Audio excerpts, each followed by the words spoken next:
EVM एजेंसियों का जो एक्शन है, चुनाव आने वाला है, तो चुनाव से पहले क्या आप ट्रेंड देख रहे हैं एक तरह का जो जांच हो रही है या जो एक्शन लिया जा रहा है? ये पूरे देश के अंदर ही हम लोग देख रहे हैं कि किस तरह से झूठे केसेस लगा लगा के विपक्ष के नेताओं को, पार्टियों को, विपक्षी लोगों को एक तरह से निष्क्रिय करने की कोशिश की जा रही है, डराने की कोशिश की जा रही है।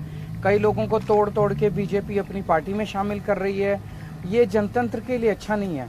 एक तो ये है। दूसरी बड़ी बात जो मैं देख रहा हूँ वो ये कि केवल नेताओं को, विपक्षी नेताओं को टारगेट नहीं किया जा रहा। देश भर में बिजनेसमैन को भी बहुत बुरी तरह से टारगेट किया जा रहा। आज बड़ा दुख होता है कि पिछले 5-7 साल के अंदर लगभग 12-13 लाख हाई नेटवर्थ इंडिविजुअल्स का मतलब जो बहुत अमीर लोग थे, जो देश में इन्वेस्टमेंट करते थे, जो इंडस्ट्री चलाते थे, जो बड़े बड़े व्यापार चलाते थे, हजारों लाखों लोगों को रोजगार देते थे, उन्होंने भारत की नागरिकता छोड़ के विदेशी नागरिकता ले ली है। वो भारत छोड़ के चले गए हैं, अपने बिजनेस यहाँ पे बंद कर दिए हैं। उनके पीछे भी ईडी छोड़ रखी है, उनके पीछे इनकम टैक्स छोड़ रखा है, सीबीआई छोड़ रखी है। ये पूरे देश के अंदर जो डर ईवीएम एजेंसियों का जो एक्शन है, चुनाव आने वाला है, तो चुनाव से पहले क्या आप ट्रेंड देख रहे हैं एक तरह का जो जांच हो रही है या जो एक्शन लिया जा रहा है? ये पूरे देश के अंदर ही हम लोग देख रहे हैं कि किस तरह से झूठे केसेस लगा लगा के विपक्ष के नेताओं को, पार्टियों को, विपक्षी लोगों को एक तरह से निष्क्रिय करने की कोशिश की जा रही है, डराने की कोशिश की जा रही है। कई लोगों को तोड़ तोड़ के बीजेपी अपनी पार्टी में शामिल कर रही है। ये जनतंत्र के लिए अच्छा नहीं है। एक तो ये है। दूसरी बड़ी बात जो मैं देख रहा हूँ वो ये कि केवल नेताओं को, विपक्षी नेताओं को टारगेट नहीं किया जा रहा। देश भर में बिजनेसमैन को भी बहुत बुरी तरह से टारगेट किया जा रहा। आज बड़ा दुख होता है कि पिछले 5-7 साल के अंदर लगभग 12-13 लाख हाई नेटवर्थ इंडिविजुअल्स का मतलब जो बहुत अमीर लोग थे, जो देश में इन्वेस्टमेंट करते थे, जो इंडस्ट्री चलाते थे, जो बड़े बड़े व्यापार चलाते थे, हजारों लाखों लोगों को रोजगार देते थे, उन्होंने भारत की नागरिकता छोड़ के विदेशी नागरिकता ले ली है। वो भारत छोड़ के चले गए हैं, अपने बिजनेस यहाँ पे बंद कर दिए हैं। उनके पीछे भी ईडी छोड़ रखी है, उनके पीछे इनकम टैक्स छोड़ रखा है, सीबीआई छोड़ रखी है। ये पूरे देश के अंदर जो डर का माहौल पैदा किया हुआ है, केवल पॉलिटिक्स में नहीं, बिजनेस में, व्यापार में, इंडस्ट्री में, जो पूरे देश के अंदर एक डर का माहौल है, ये देश के लिए अच्छा नहीं है। देश तरक्की नहीं कर सकता। हम चाहते हैं कि हम चाइना से कंपटीशन करें। चाइना से कंपटीशन कैसे करेंगे? चाइना में घर घर में इंडस्ट्री चल रही है। हमारे यहाँ तो जो बड़ी बड़ी इंडस्ट्री है उनको ही नहीं चलने दे रहे, उनको सबको बंद करते जा रहे हैं। सबके पीछे एजेंसी छोड़ रखी है। ऐसे एजेंसी का गेम खेल के देश तरक्की थोड़ी करेगा। हमें तो वो सारे स्टेप्स उठाने हैं जिससे बिजनेस खूब तरक्की करे, व्यापार खूब तरक्की करे, इंडस्ट्री खूब तरक्की करे।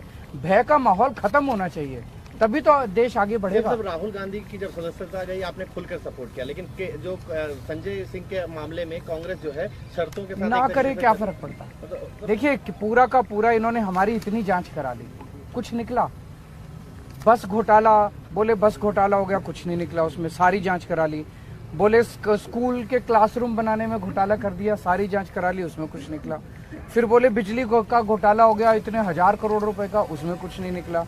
फिर बोले सड़कों के बनाने में घोटाला हो गया, उसमें कुछ नहीं निकला। पानी का घोटाला हो गया, उसमें कुछ नहीं।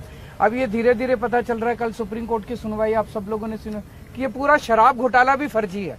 मैं तो शुरू से ही कह रहा था कि एक पैसे का कोई लेन देन नहीं हुआ।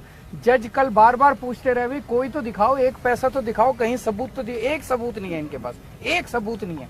तो पूरा का पूरा शराब घोटाला फर्जी है। थोड़े दिन के अंदर ये शराब घोटाला बंद हो जाएगा, एक और ले आएंगे।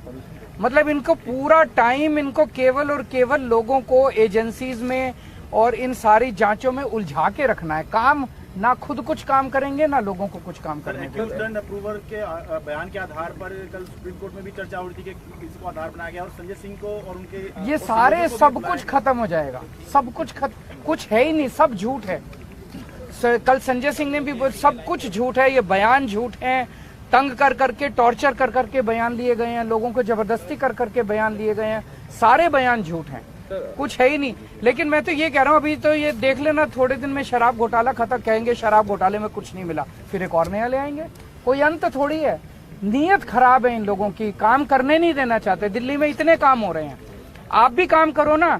आपका बड़प्पन इस चीज में है कि केजरीवाल ने 1000 स्कूल बनाए, आप 2000 स्कूल बनाओ, आप 5000 स्कूल बनाओ, आपका इस चीज में बड़प्पन है। अगर हमने इतने मोहल्ला क्लिनिक बनाए, आप उससे 3 गुना बनाओ, इसमें बड़प्पन है। इसमें बड़प्पन थोड़ी है कि केजरीवाल ने 1000 स्कूल बनाए, अब और स्कूल नहीं बनाने देंगे इसको। केजरीवाल ने अस्पताल बना दिए, अब और अस्पताल नहीं बनाने देंगे इसको। ये बड़प्पन थोड़ी है। ऐसे देश तरक्की थोड़ी करेगा। आप काम खुद नहीं करते। 24 घंटे केवल और केवल एजेंसी इसकी पार्टी तोड़ दी, उसकी सरकार गिरा दी, उसको जेल भेज दिया, उसको डरा धमका के अपनी पार्टी। ये क्या चल रहा है देश के अंदर?